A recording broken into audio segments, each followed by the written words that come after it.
नमस्कार। न्याय टीवी में आप सभी दर्शकों का बहुत स्वागत है। कोर्ट राउंड अप की खबरें अब विस्तार से।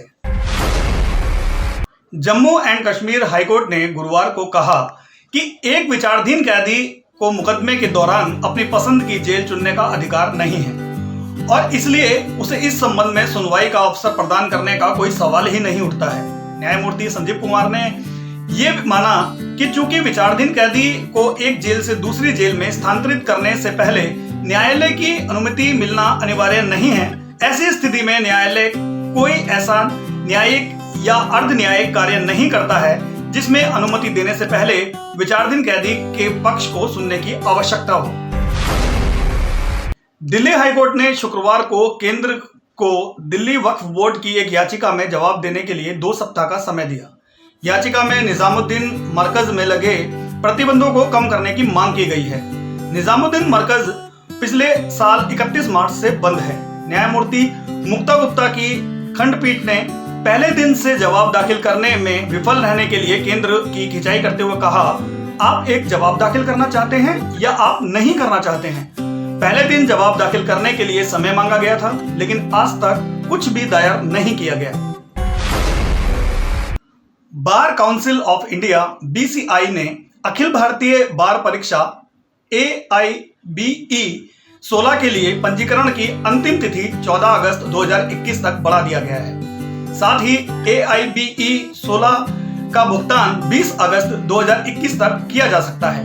इस संबंध में अधिसूचना AIBE की वेबसाइट पर अपलोड कर दी गई है। इसमें कहा गया है कि AIBE 16 के लिए पंजीकरण की तारीख 14 अगस्त 2021 तक बढ़ा दी गई है। साथ ही भुगतान की तारीख 20 अगस्त 2021 तक बढ़ा दी गई है। AIBE 16 के लिए पुनः निर्धारित तिथि जल्द ही सूचित की जाएगी। याचिका में कहा गया है कि एडवोकेट्स के लिए निर्धारित ड्रेस कोड, जहां उन्हें कोट और गाउन पहनना होता है और एक सफेद बैंड को अपने गले में पहनना होता है, ये भारत के क्लाइमेटिक कंडीशन जलवायु के अनुसार नहीं है। एडवोकेट्स बैंड ईसाई धर्म का प्रतीक है और इसलिए गैर ईसाइयों को इसे पहनने के लिए मजबूर नहीं किया जा सकता। ईसाई धर्म के प्रतीक पहने, इसमें कोई दिक्कत नहीं है। सफेद साड़ी सलवार कमीज पहनना हिंदू संस्कृति और परंपरा के अनुसार विधवा महिलाओं का प्रतीक है और इसलिए इस तरह के ड्रेस कोड का कोई भी अनुप्रयोग नहीं है। केंद्र ने अदालत के समक्ष प्रस्तुत किया कि वो एक संक्षिप्त उत्तर दाखिल करेगा, इसलिए उसने उत्तर हलफनामा दायर करने के लिए एक और अवसर मांगा। इस पर अदालत ने मामले के आगे की सुनवाई के लिए 13 सितंबर को सूचीबद्ध किया गया। पिछले साल मार्च में कोविड-19 के टेस्ट में पॉजिटिव पाए गए तबलीगी जमात के सदस्यों के बाद निजामुद्दीन मरकज में सार्वजनिक प्रवेश पर प्रतिबंध लगा दिया गया था। फरवरी में दिल्ली वक्फ बोर्ड द्वारा दायर याचिका में कहा गया कि केंद्र सरकार ने 30 मई 2020 को अनलॉक 1 के लिए दिशा निर्देश के रूप में ज्ञात कोविड-19 लॉकडाउन के बाद सार्वजनिक स्थानों और सुविधाओं को चरणबद्ध तरीके से फिर से खोलने के लिए अपने दिशा निर्देशों की अनुमति दी। 8 जून 2020 से कंटेनमेंट जोन के बाहर धार्मिक स्थलों की सूची को फिर से बढ़ाया गया।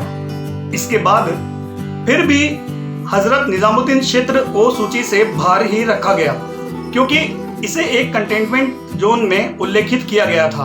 हालांकि सितंबर 2020 में इसे कंटेनमेंट जोन की सूची से हटा दिए जाने के बाद भी वक्फ की इस संपत्ति पर अभी भी ताला लगा हुआ है।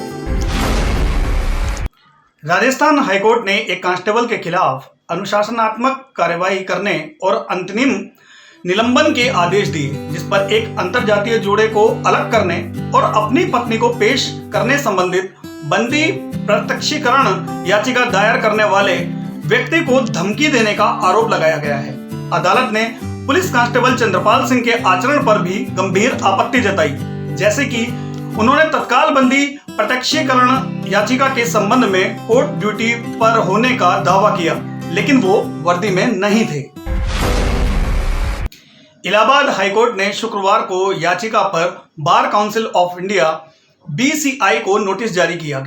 दरअसल जनहित याचिका में वकीलों के लिए निर्धारित ड्रेस कोड के रूप में काला कोट और सफेद बैंड पर प्रतिबंध लगाने की मांग की गई है, जिसमें आरोप लगाया गया है कि ये भारत के क्लाइमेटिक कंडीशन जलवायु के अनुकूल नहीं है। न्यायमूर्ति देवेंद्र कुमार उपाध्याय और न्यायमूर्ति अजय कुमार श्रीवास्तव की खंडपीठ ने केंद्र और उच्च न्यायालय के प्रशासन को 18 अगस्त तक अपने अपने जवाब दाखिल करने का निर्देश दिया है।